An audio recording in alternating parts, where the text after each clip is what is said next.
Well, hey everybody, welcome back to the Flannel Channel. I'm Philip. I'm glad you're here. Kind of a short and fun episode today. I'm going to show you how I'm taking this ugly old semi-truck door and I'm going to try and turn it into a piece of art. And so should be interesting, should be kind of fun, and I'll show you how I do it. Stick around.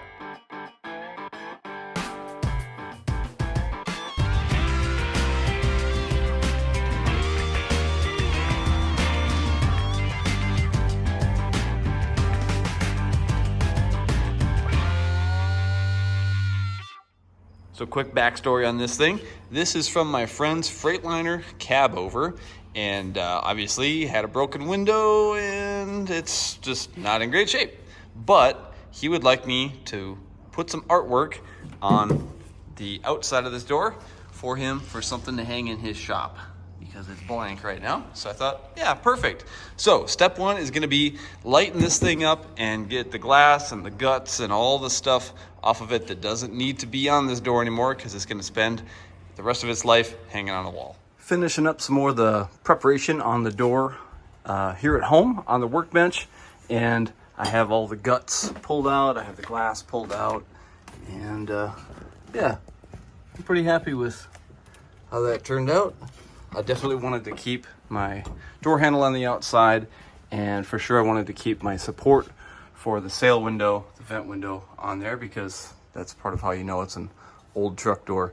You know, there's some damage and some things from its previous life, but got a couple bolts holding everything together, so it's at least somewhat rigid. But yeah, I think we're ready. I gave it a quick little scuff, and I love that you can start to see some of the layers of paint and primer over the years. You can see holes from where the signs or plaques were put on and stuff like that. That's all gonna stay. That's the story of the truck. So yeah, now it's time to start laying out some design ideas. What I'm doing here is starting my design on a piece of paper that I lay over the door, and that way I have guidelines and center lines, and I can start to lay out the lettering that I want. And later on, I'm going to transfer my design from the paper to the door itself so I know where to paint. And I'm using a really handy tool right here, and what this does is it projects an image that I have on my phone onto the door so that I can play with my letter sizes and my font and things like that digitally, and then make it analog. So here's what I've landed on. This is all hand drawn. I messed around with doing some different designs and different ways of laying things out, and I'm happy with this. So I haven't chosen my colors necessarily yet, but now I'll show you the next step. Now that I have the lines exactly where I want them, I'll show you how I punch holes through this paper, and then I'll use chalk and pat that chalk onto the surface of the door. And the beauty of this is this is how the old sign writers used to do it, and the customer will actually keep this piece of paper as the master, and then this same design can be used on any truck doors in the future, and it's the customers to keep.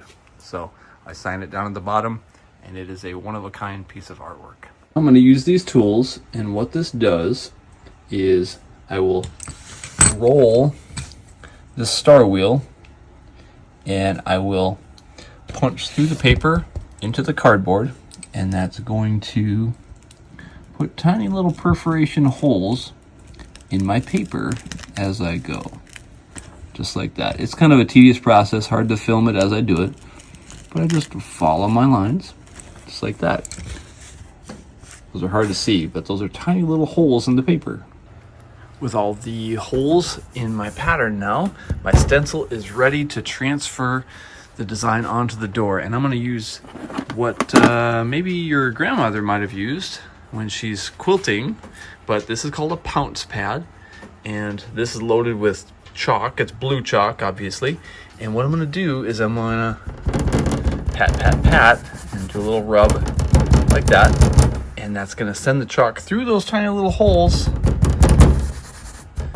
and then I can lift up my pattern. Let me reach down here, show you kind of what that does. It's hard to see until I get it in just the right light, but there you can see my chalk, and it's just enough that I can see my pattern. Pretty awesome. That's how it's been done for hundreds of years. And that's why this system works. Now, those tiny little holes, there is another way you can punch holes in. Some people have what's called an electro pounce, and you put it on a metal background, you go along and it actually shocks using electricity and puts tiny little burn holes in your paper as well. But I have to do it this way because this is what I have. But it works. Off we go. Final step now is basically just connecting the dots in the chalk using my Stabilo pencil. And this is a special kind of pencil. It's not grease. It is designed for writing on metal, plastic, wood, glass, things like that.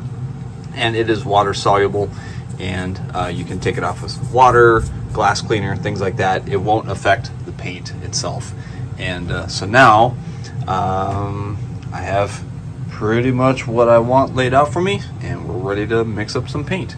But tomorrow, it's getting late tonight, it's a work night, so I'll let this sit, and we'll throw some paint at it tomorrow. For color choices, I'm going to use a muted palette on this. I don't want any colors that are too bright on a vintage looking door, but a dark red, a gray drop shadow for my lettering. The oval is going to be a dark blue, and we'll do some black outlines and things like that. I'm going to put an additive in my Alpha Enamels paint to kind of dull it down a little bit. Nothing on this door is shiny, and I want to keep it that way, including my lettering. And I'll be scuffing it to age it a little bit too. So time lapse. You'll see a tool that I'm using as I paint here.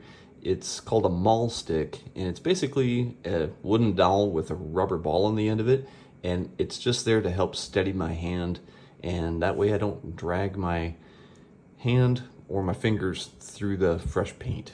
It's kind of an old sign writer's tool, and I'm learning how to use it.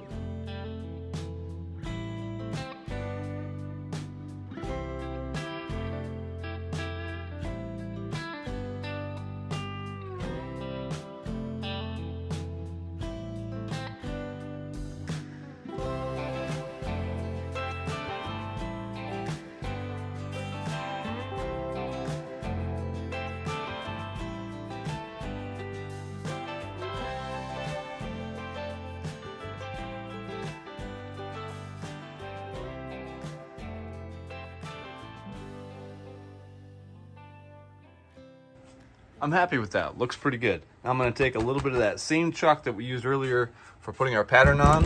I'm just going to pat a little bit of chalk into it, rub it around. And I want to start aging this immediately. It's still a little bit tacky. I could actually put my thumbprint in it, but I'm putting some chalk on it.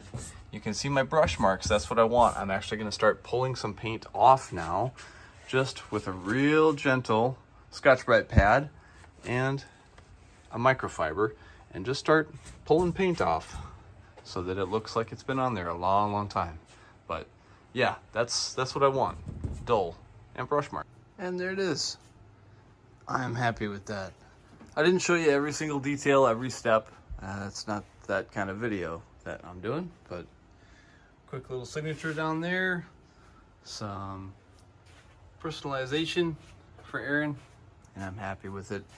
Did a lot with the Scotch-Brite pad, just scuffing and weathering it, things like that to make it look old. And so hopefully Aaron likes it, and I'm proud of it. Fun project. Thanks for coming along on the journey. And like I said, wasn't really trying to make a how-to video so much as just showing you my process that I do. And thanks for hanging out with me on a weeknight. Thanks for supporting the channel too. If this is the kind of content you like to see, you know what to do. You don't need me to beg you for it. And I'll see you in the next video. Peace and grease.